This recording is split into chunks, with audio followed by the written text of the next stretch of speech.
Lewis's room smelled very, very familiar. That part of him lived on.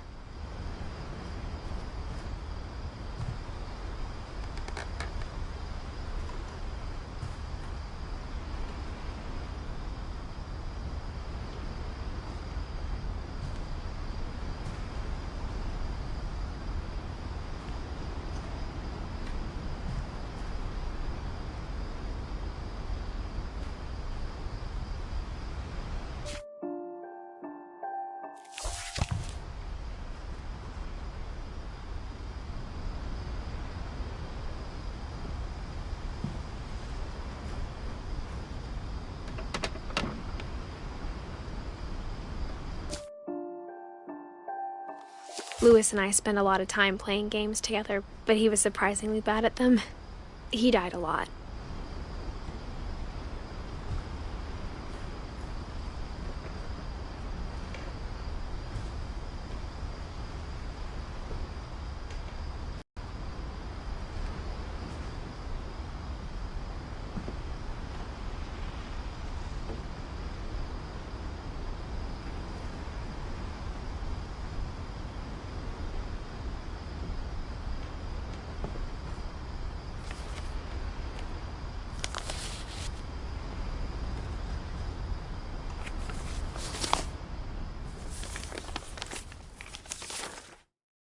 Dear Mrs. Finch, as Lewis's psychiatrist, I can understand your desire for an explanation. As I see it, the trouble began in January, shortly after we convinced your son to seek treatment for substance abuse. Newly sober, I believe Lewis first noticed the monotony of his daily life.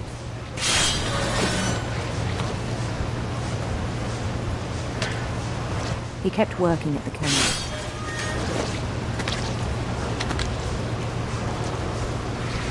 But he withdrew part of himself. In our sessions, I saw the same behaviour.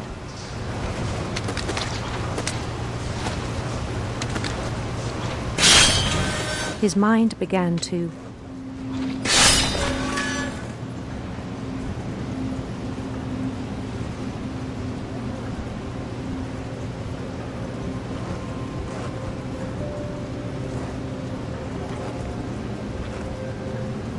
wander.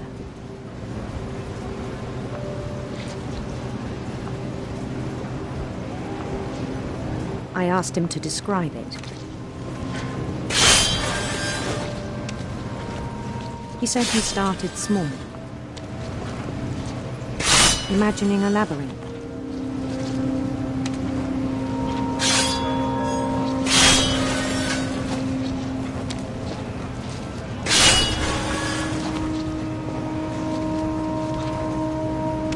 He'd feel his way about. Then something moved. Bats. And toads.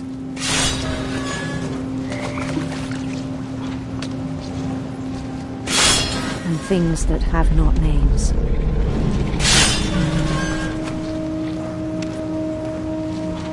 He knew it was all in his head.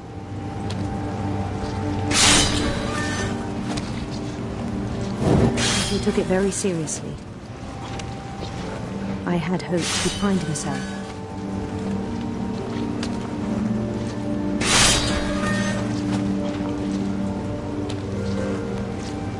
But he found something more.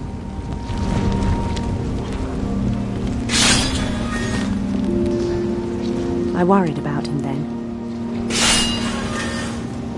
Daydreaming at the cannery.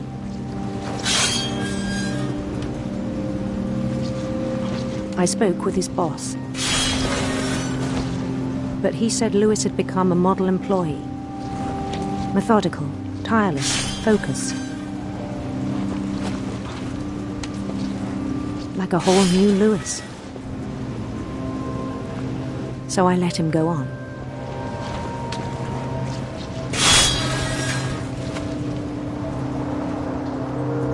I even encouraged him. It seemed very promising at first. He told me he'd made a new friend.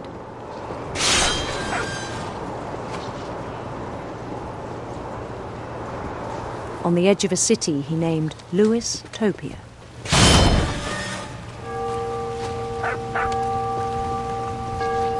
He built the city up slowly, brick by brick. Then he made musicians.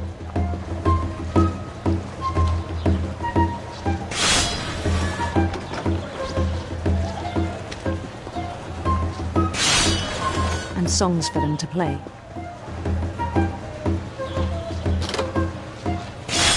He talked about starting a band. And he was always humming something.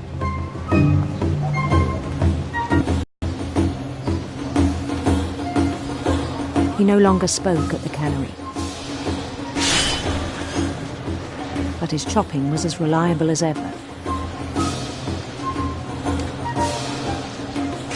Then one day it struck him that all the cheering crowds, even the stones under his feet, were all in his imagination, so he could do whatever he wished.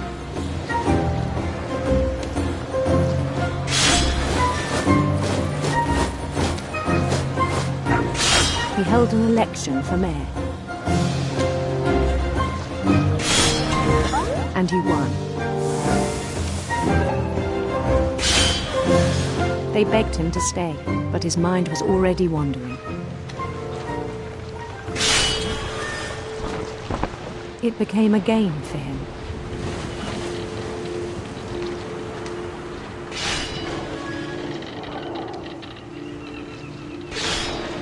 He'd conquer a city, then immediately push on. New Louisville.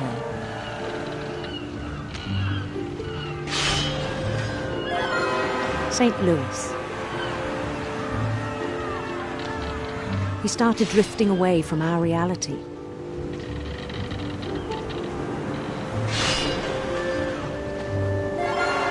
Minneapolis, until one day he forgot to go home from the cannery. Even as his mother pleaded with him, part of Lewis kept sailing on.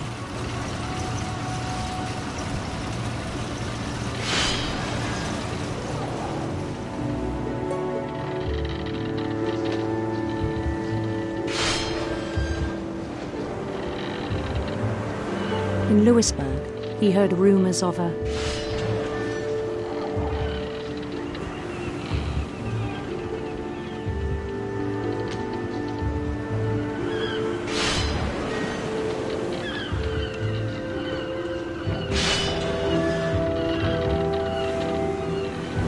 handsome queen.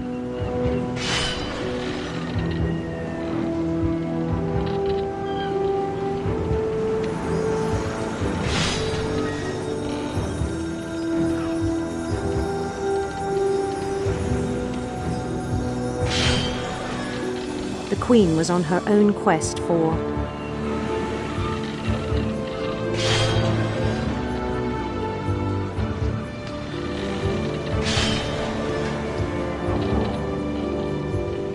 sinister serpents.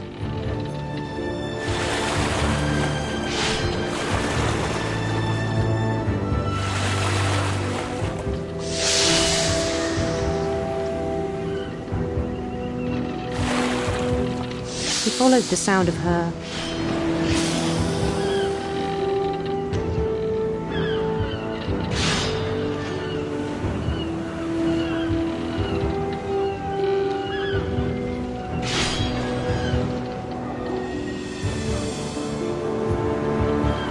electric sitar.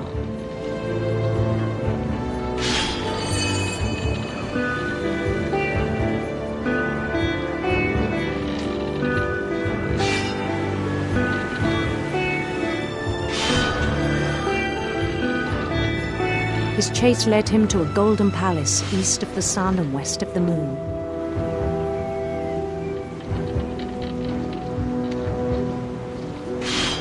Even then, his logic remained sound.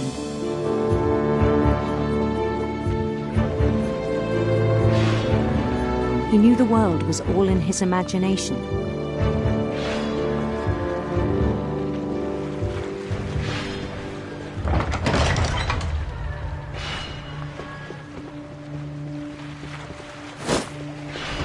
But he was so proud of having created it.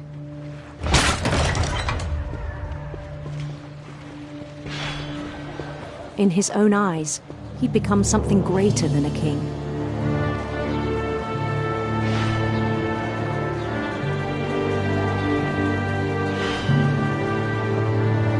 For someone who'd never known success in the real world, I think it was overwhelming. And then it struck him that the real Louis was not the one chopping salmon, but the one climbing the steps of a golden palace.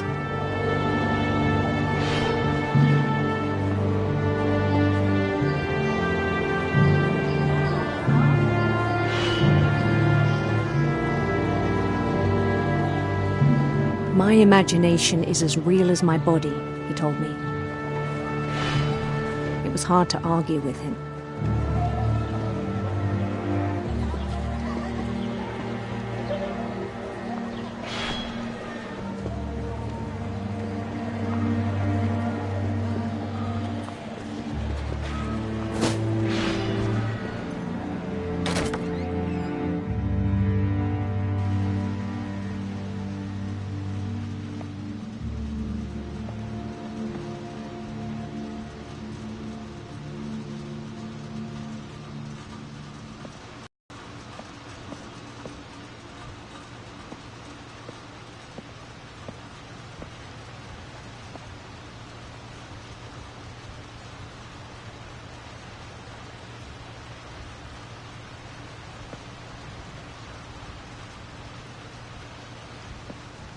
He began to forget the world we know.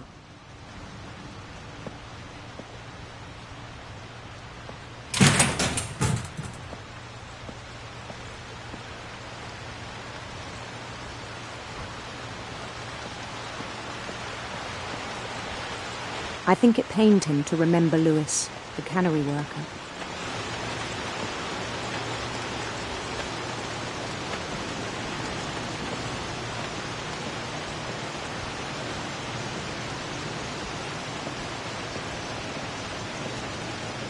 He began to despise the man with a royal contempt.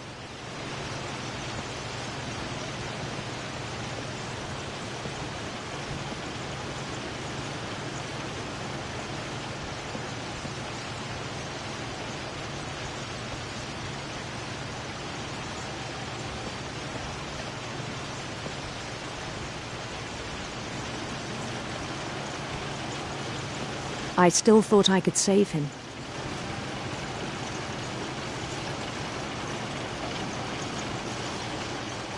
Even after he said he was being crowned king over all the lands of wonder.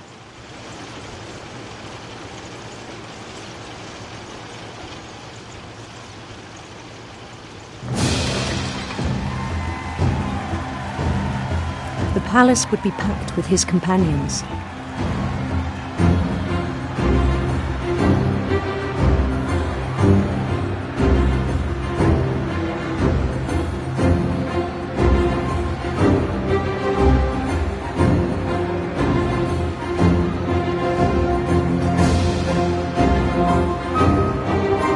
Including the wise Calico who had insisted on inviting him.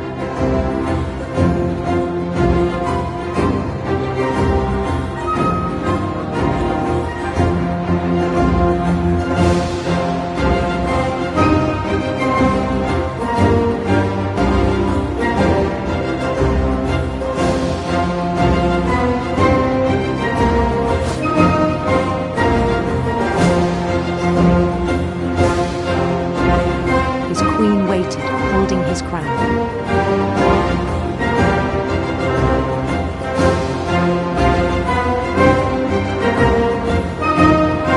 There was only one thing left to do.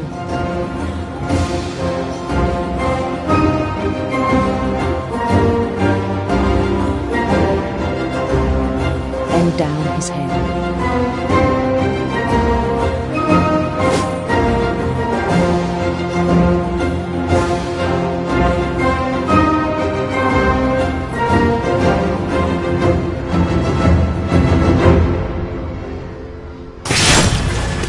I think you know. Mrs. Finch, your son was a kind man who will be missed by all of us who knew him.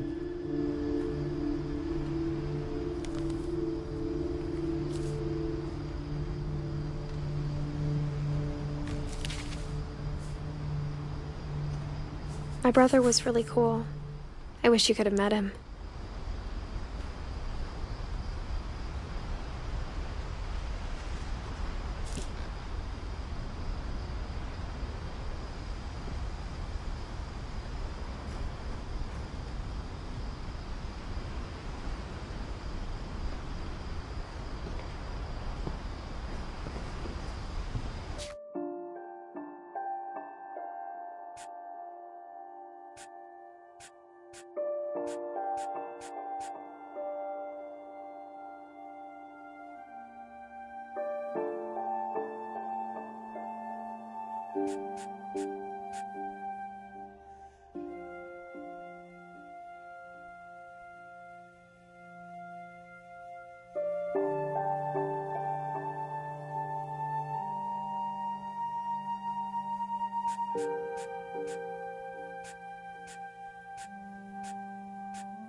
Dear Kay, do you remember the way Gregory used to laugh when he thought he was alone? Like something funny was happening, but only he could see it.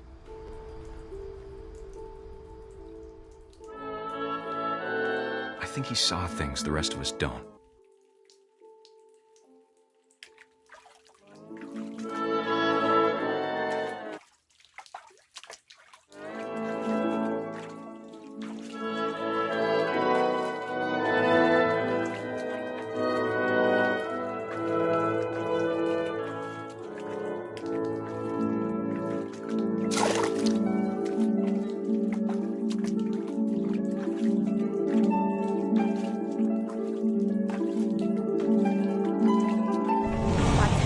Gregory, it's time to... Hold on, sweetie. Hello? Sam, I told you I don't want to talk right now. I wonder what he saw.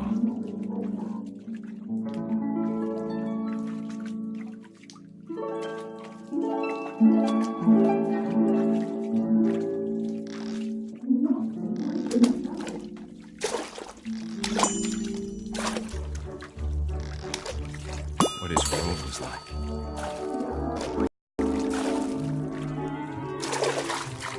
Lost in his imagination.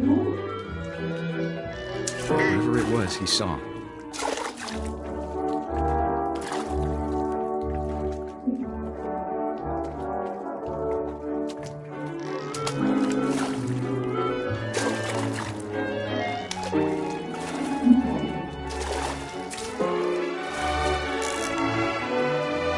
It sure made him happy.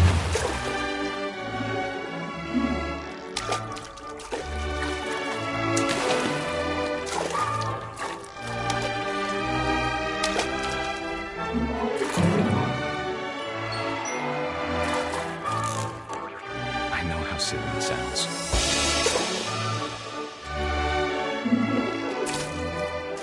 That I worried about a baby being too happy. But I could feel him slipping away. Sorry about that, Gregory. I know you did everything you could. Maybe if I hadn't called that night. Damn it. Hold on, I don't want Gregory to hear this.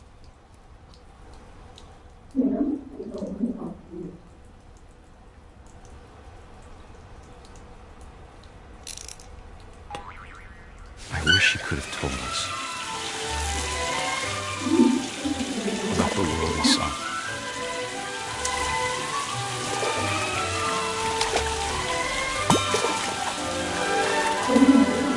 There's so much I don't understand about Gregory, about everything.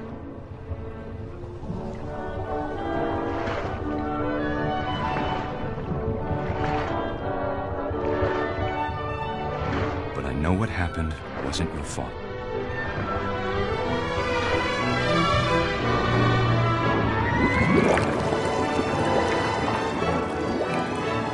I'm sure he's happy.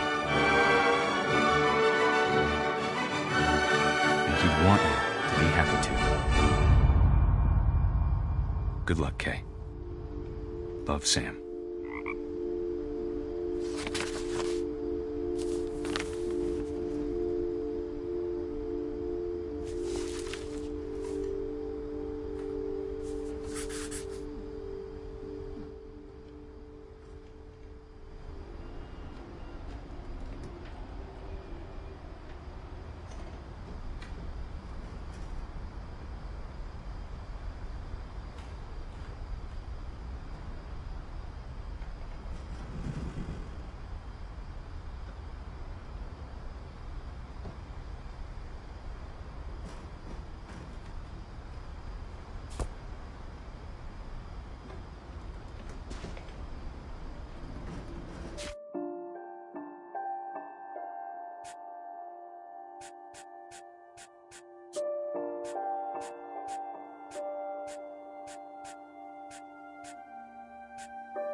Growing up, I always thought of Barbara as a child star.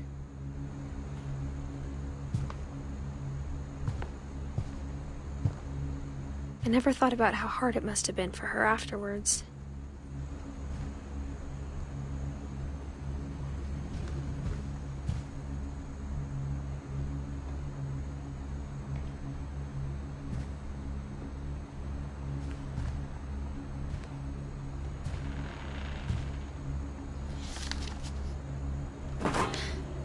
Of all the stories people wrote about Barbara's death, I'm surprised Edie saved this one.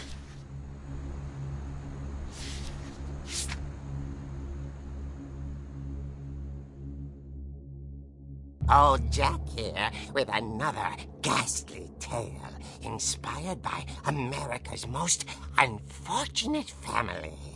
I'm calling it The Surprise Ending of Barbara Finch. As a child star, Barbara was famous for her scream. Now at 16, she was all washed up. A has-been. But in a lucky break, she'd been asked to perform her signature scream at a local convention for monster movie fans. It was just the boost her career needed. Unfortunately, her scream hadn't aged well. Getting better. I think you just need the right motivation.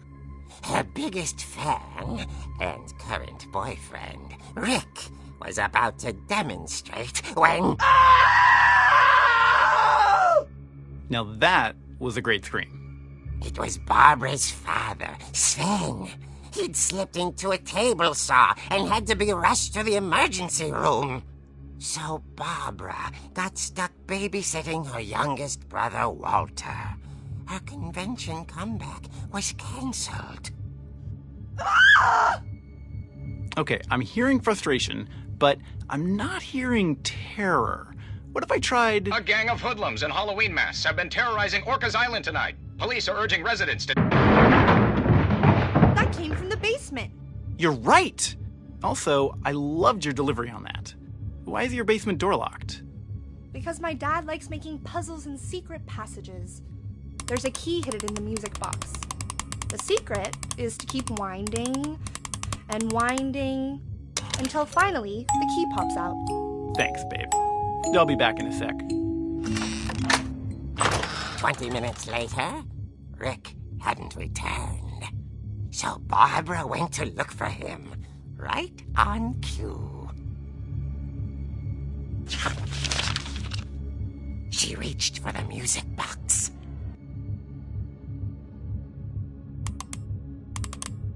And as she wound the key, she listened for Rick, but the house was silent.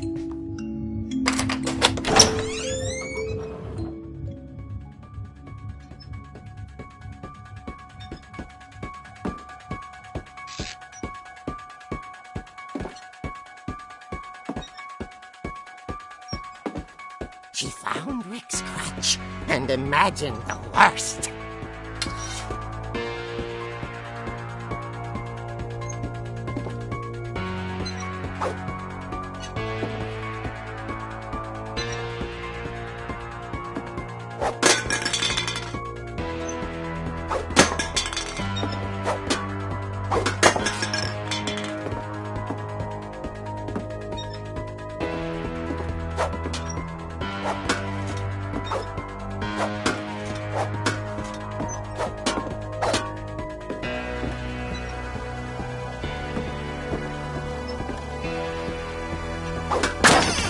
Infamous hookman killer, Dr. Carl Hamill, who impaled and then ate his family 10 years ago tonight.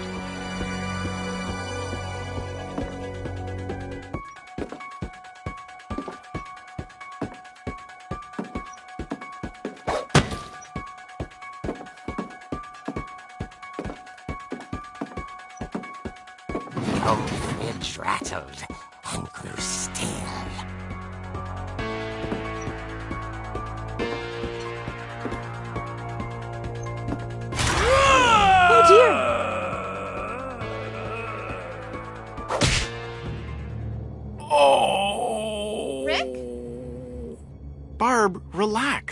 was just trying to scare you to help you find your scream. Well, I'm not scared, Rick. I'm furious. Then act furious. All I'm getting from you now is that you're hurt and confused and She threw him out, but she kept a little something to remember him by. Barb, have you seen my other crutch? And she was still holding it when she fell asleep watching the late picture show. Hours later... Barbara! Walter, what's going on up there? Ah! Okay, I'm coming up, but if this is a trick, you're dead, Walter.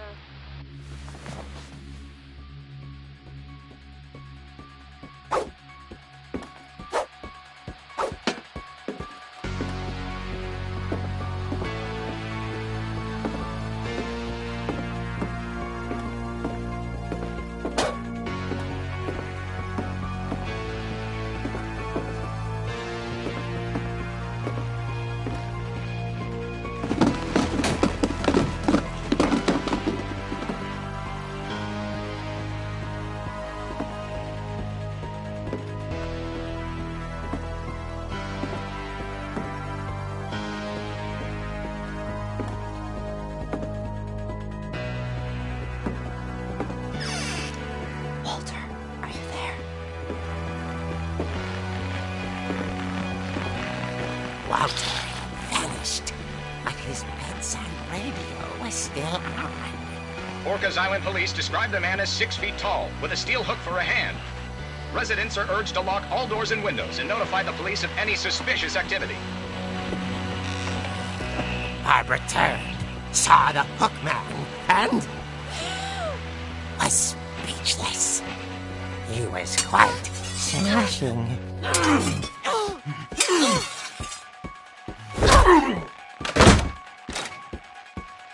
And how he was.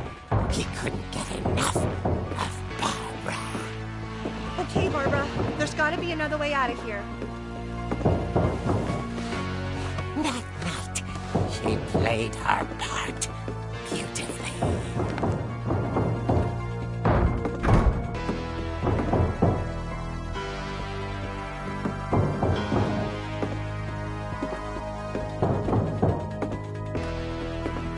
Molly's door hadn't been opened in years.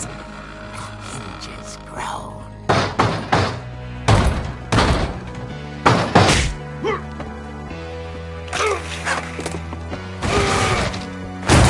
He wasn't moving, but she sensed the story might not be over yet.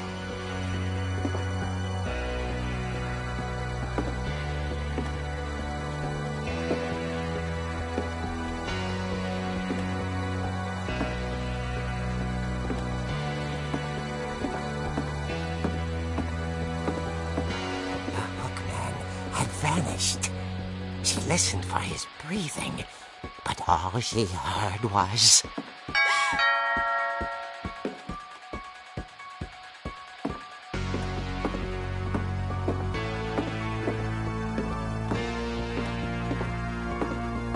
Someone at the door was dying to speak to young Barbara.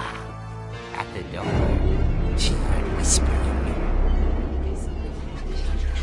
It was coming from inside the house.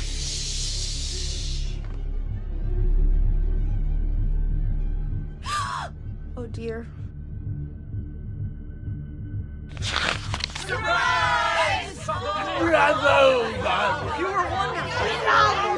monsters had come to surprise her. For Barbara, it was a dream come true. Then she saw what kind of monsters they were, and she realized what was about to happen. She was going to be famous. And with her final breath, Barbara Finch gave the performance of her life.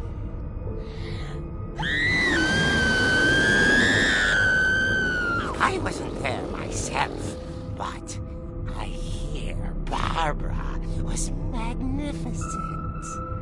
Poor girl.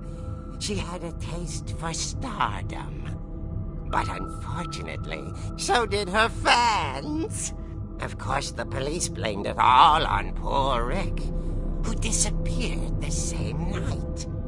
And little Walter, hiding under his bed the whole time. He took it all pretty hard, but that's another story. As for Barbara, tucked inside the music box is all they ever found of her. Her ear. Now that's what I call a real eerie tale.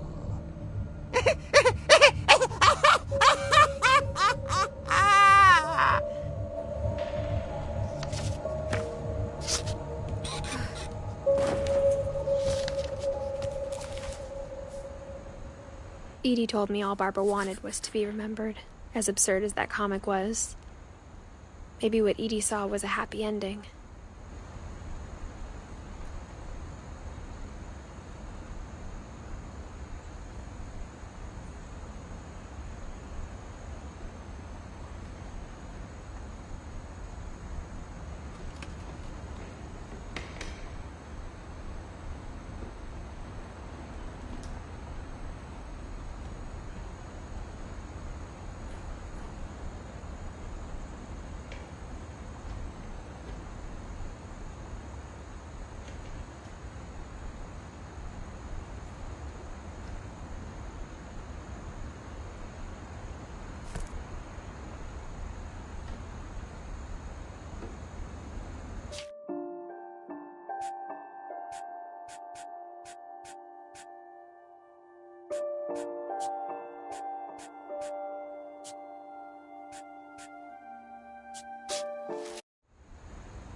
Goodbye, everyone. I can't believe I've been down here for 30 years. On that first day, after the shaking started, I didn't think I'd survive a week.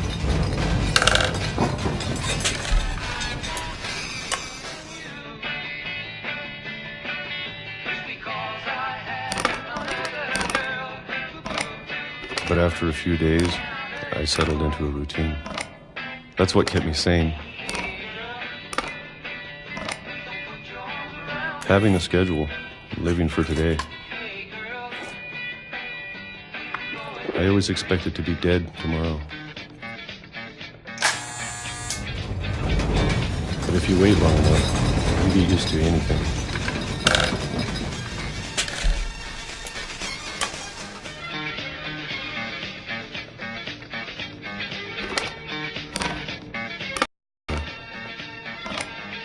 Almost friendly.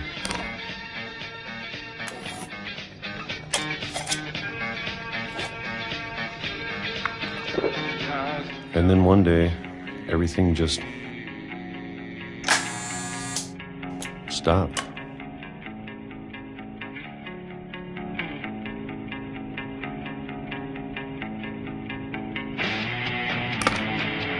Whatever that thing was, it was gone. Maybe you got tired of waiting. Or maybe I just got tired of being afraid.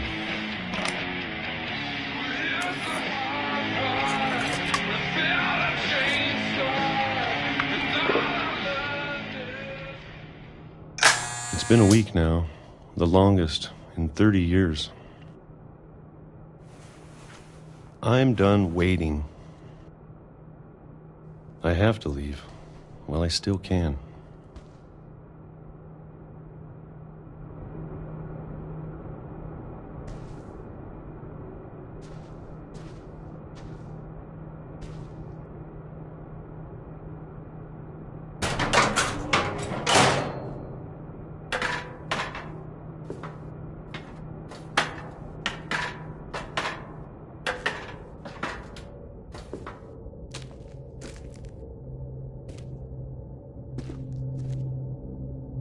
I know it's out there, somewhere.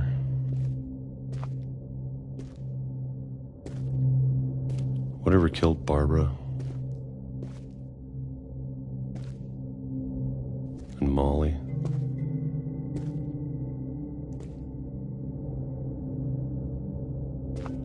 And Calvin.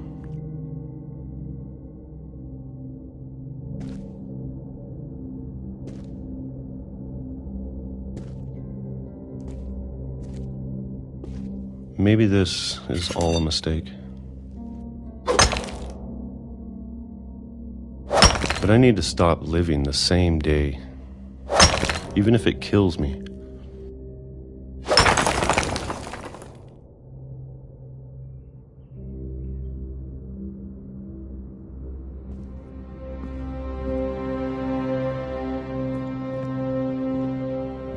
Whatever's out there, I want you to know I'm ready for it.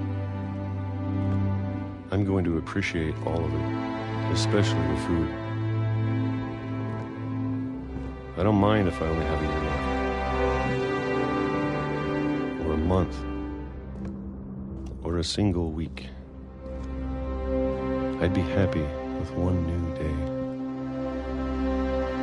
I can already imagine the sun on my face.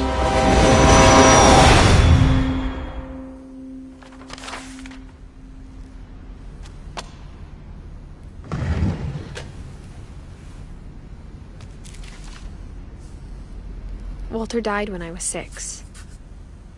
I can't believe my mom never told me he was down here.